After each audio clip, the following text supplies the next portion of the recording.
Out of the blinding whiteout rose the guardian of the flow, a titan forged from ancient blue ice and the fossilized bones of mammoths that died before man could speak. It didn't walk on water, it stood on the frozen surface, each step sounding like a mountain cracking in two. It had no mouth to roar, only the terrifying sound of shifting glaciers grinding against one another. It watched with cold indifference as Thorn gripped the heart of winter. His hands had fused to the crystal, flesh and stone becoming one. The Guardian was there to witness the birth of a winter that would never end in a cleansing fire, a roaring inferno of ash. They were wrong. The end is not hot, it is cold. It is a slow, silent, and indifferent blue. Captain Thorn was a man of frigid ambition, leading his fleet into the uncharted north. He didn't seek gold. He sought the heart of winter, a primordial core said to hold the power of absolute stillness. As they crossed the 80th parallel, the ocean stopped rippling. It became a sheet of jagged black glass, reflecting a sky that had forgotten the sun. The water was no longer a path, it was a tomb. Thorn sat on a throne made of sharp ice shards and frozen sabers, his eyes fixed on a surface he would never reach again. He was the architect of frost, the sovereign of a realm where even a heartbeat was an act of rebellion. He could hear the thoughts of everyone who had ever died in the cold, their screams trapped in the ice like bubbles. He had found his sanctuary, but it was a world of absolute zero, where time was just another thing that had been frozen and forgotten. When the hunting fleet arrived to stop us, they didn't find a battle.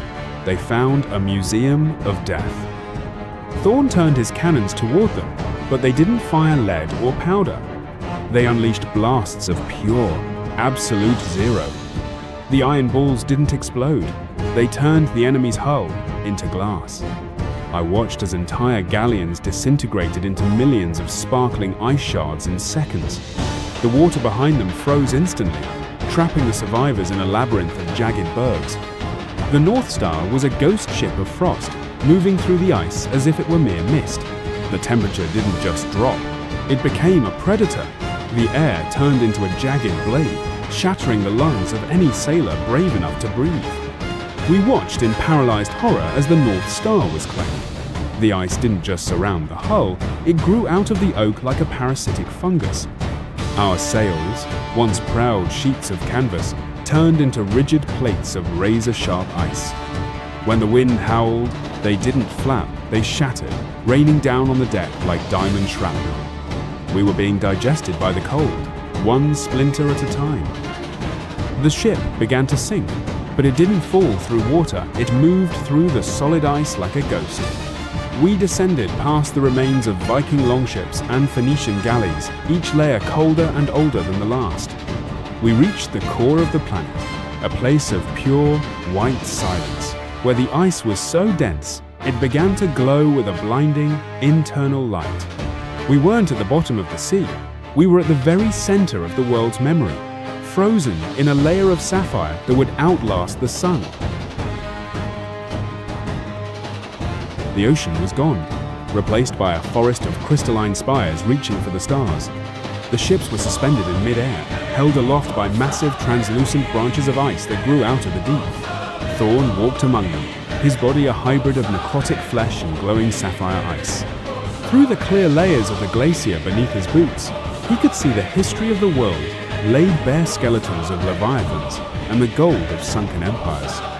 All of it was waiting for a thaw that Thorn had ensured would never ever come. The heart of winter demanded more than just stillness. It demanded the light of the stars. The sun turned into a pale, heatless disk in a bruised sky.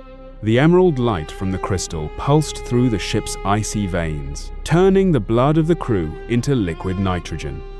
Thorn realized that to save his world of ice, he had to extinguish the last fire in his own soul.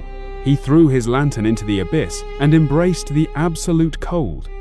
In that moment, the last warmth of humanity left the North Star, leaving behind only the cold beauty of the void.